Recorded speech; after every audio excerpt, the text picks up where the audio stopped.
Hi, I'm Stephanie Jaworski of joybaking.com.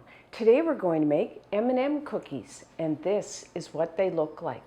This cookie is wonderfully buttery sweet.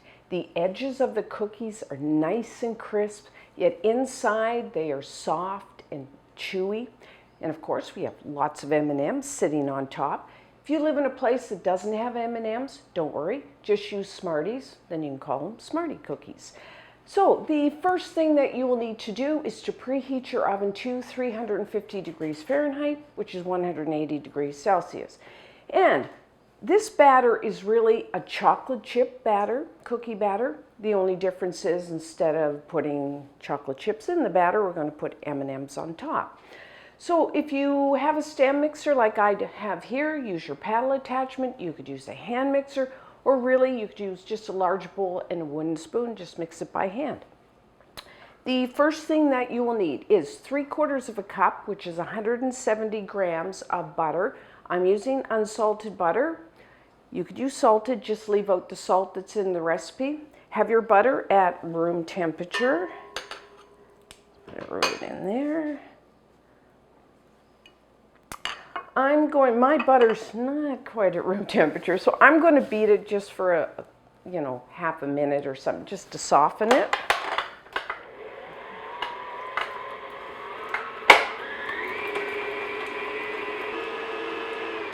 Okay, so that's a little trick if you want to bake your cookies and your butter's still a little, not warm enough. I mean, you could pop it in the microwave, but I usually just beat it for a little bit and it softens it that way. So now what we're going to do is add 2/3 of a cup, which is 135 grams of light brown sugar. When you're measuring brown sugar, if you're not using a scale, which of course I do recommend getting a scale, make sure the measuring cup pat the brown sugar down because it's quite soft. And then we're going to add 2/3 of a cup, 135 grams of granulated white sugar, and 1.5 teaspoons, 6 grams of pure vanilla extract. Now I'm just going to beat this medium-high speed to get everything mixed together and then get a little bit of air into our batter. So, maybe a minute or so.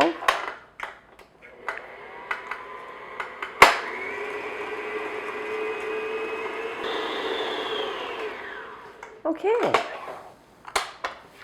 So that's what you're looking for. You just want to get all mixed together and a little bit of air. And as always, when you're making any batter, periodically stop, scrape down the sides and the bottom of your bowl to make sure everything gets mixed together. And next we are going to add 1 large egg and 1 large egg yolk. Have your eggs at room temperature. So a large egg out of the shell is 50 grams. And the large egg yolk is about, it can vary a little, but I'm going to say 18 grams. It's not that. It's a little more, a little less. It's not going to matter. So don't worry about it. So now I'm just going to mix that in.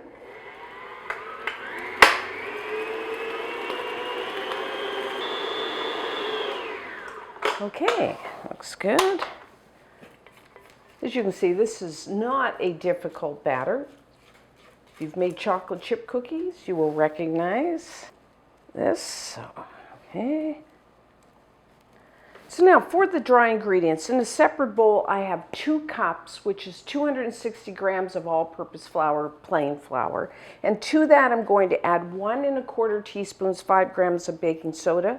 So the baking soda gives a little bit of lift to the cookies, but baking soda also helps us give those really nice crisp edges to our cookies, which I just love. And then I'm adding 1/4 teaspoon, just 1 gram of kosher salt, or you use table salt. Like I said, if you use salted butter, then just leave out that salt. And then with the fork, or I'm using a wire whisk, just whisk it together, make sure that baking soda is really mixed in to the flour. And I'm just going to add this. Start on low speed because you don't want that flour coming up in your face. And we're just going to mix that in.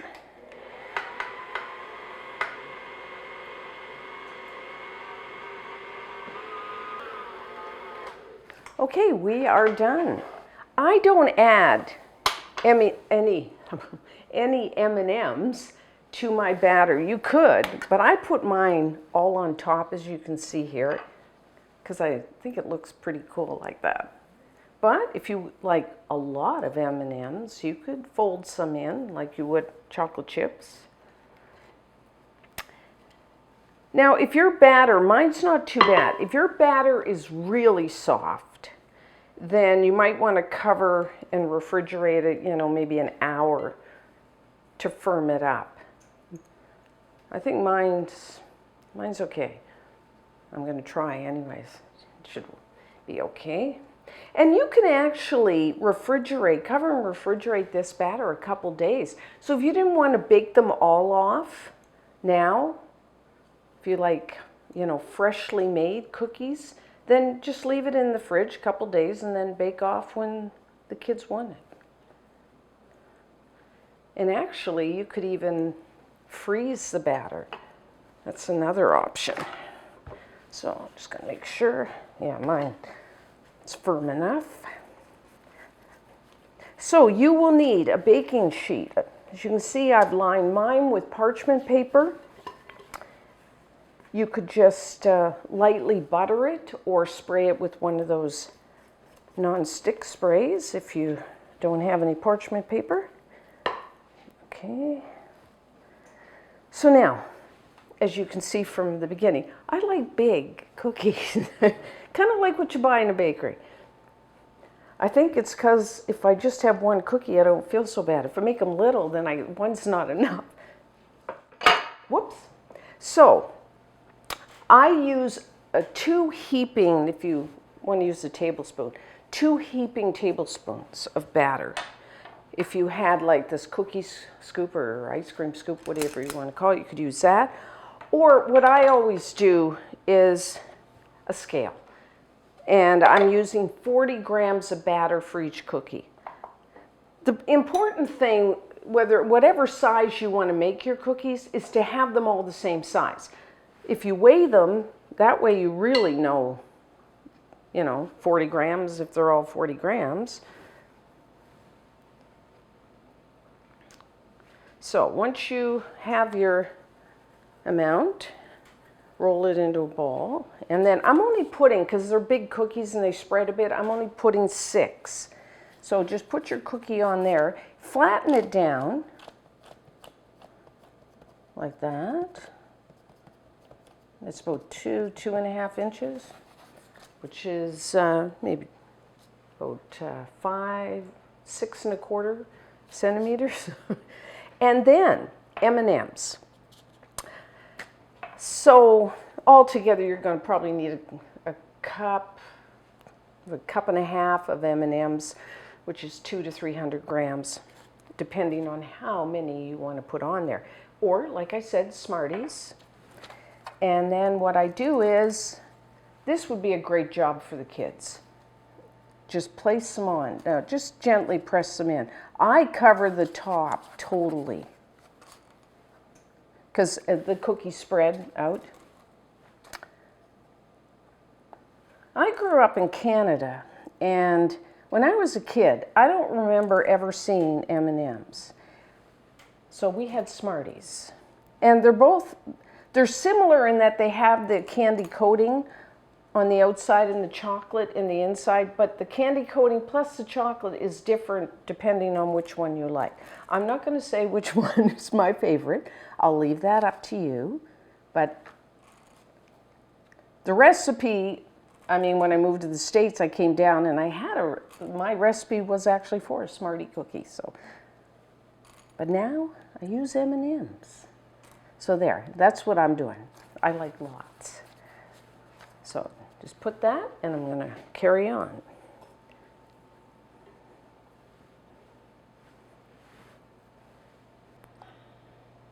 Okay, almost done. One for the cook, just to make sure quality control. So now, everyone's oven is a little different. But I'm going to say, and it really depends, the baking time depends. Some people like a cookie that's quite soft, almost underbaked, and some people like their cookies really crisp.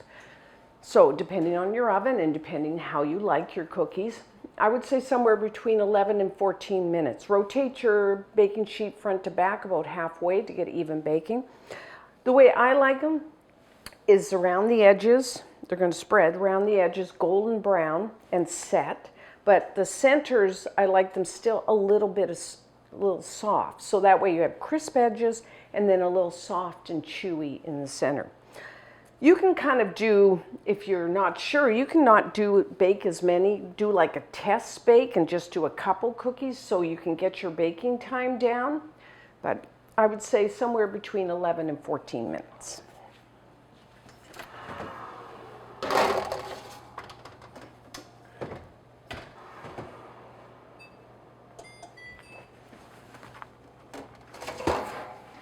Okay, so our M&M cookies are done. So put your baking sheet on a wire rack. They look so cheerful. I just love them, all the bright colors. So you can see nice and golden brown around the edges. They're set, but still a little soft in the centers. So you want to let them cool on the baking sheet, probably about 5 minutes because they're really soft. And then use your spatula to transfer them to a wire rack to finish cooling. So that's what I'm going to do, and when we come back, we will try one. So let's try one. They're still a little warm, which I like. Although I like them warm, I like them at room temperature. I can eat them cold. I can eat them even from the freezer.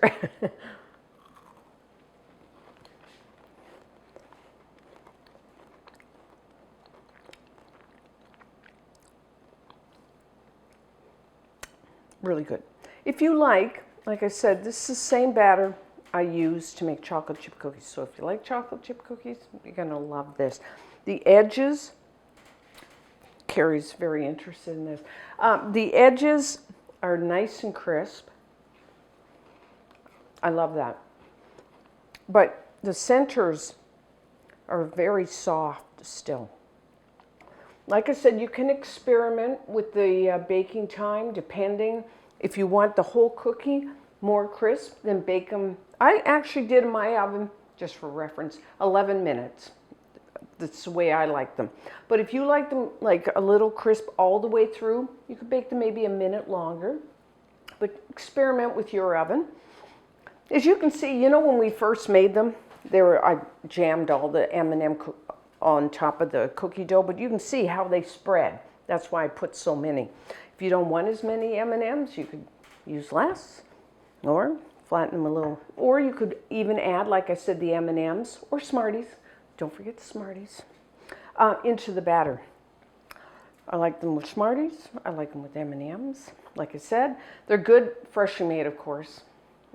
Cookies are always good freshly made, but you could cover, I find these store pretty well, a day or two. You can freeze them either like just once you bake them off, or sometimes I actually form the cookie batter into a round and I freeze the batter before, don't bake them off, and then I can bake them off when I feel like them.